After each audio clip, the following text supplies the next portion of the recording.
Voici quelle fut l'origine de Jésus. Évangile de saint Matthieu, chapitre 1, 18-24.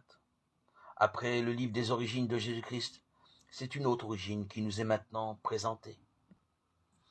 Jésus, enraciné dans une histoire, dans un peuple, et aussi celui qui vient d'ailleurs. Jacob engendra Joseph, l'époux de Marie, de laquelle est né Jésus. Joseph insère légalement l'enfant qui va naître dans la lignée de ses ancêtres. Mais cet enfant vient d'un autre. Ce qui a été engendré en elle vient de l'Esprit Saint.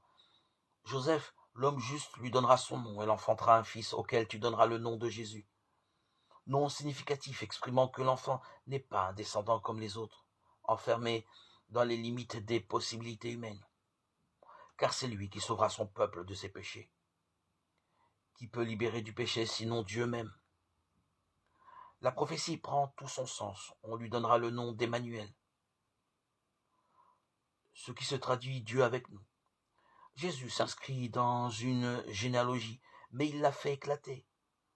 C'est Dieu lui-même qui entre dans notre humanité. Le rôle de Joseph n'est cependant pas mince.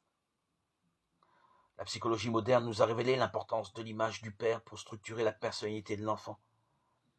C'est d'ailleurs auprès de Joseph que Jésus apprendra ce qu'est un père.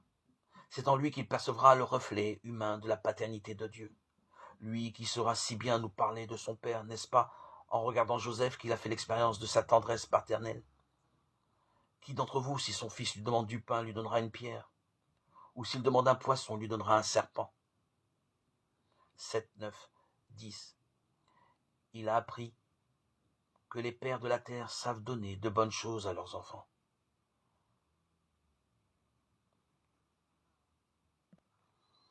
Il a appris auprès de Joseph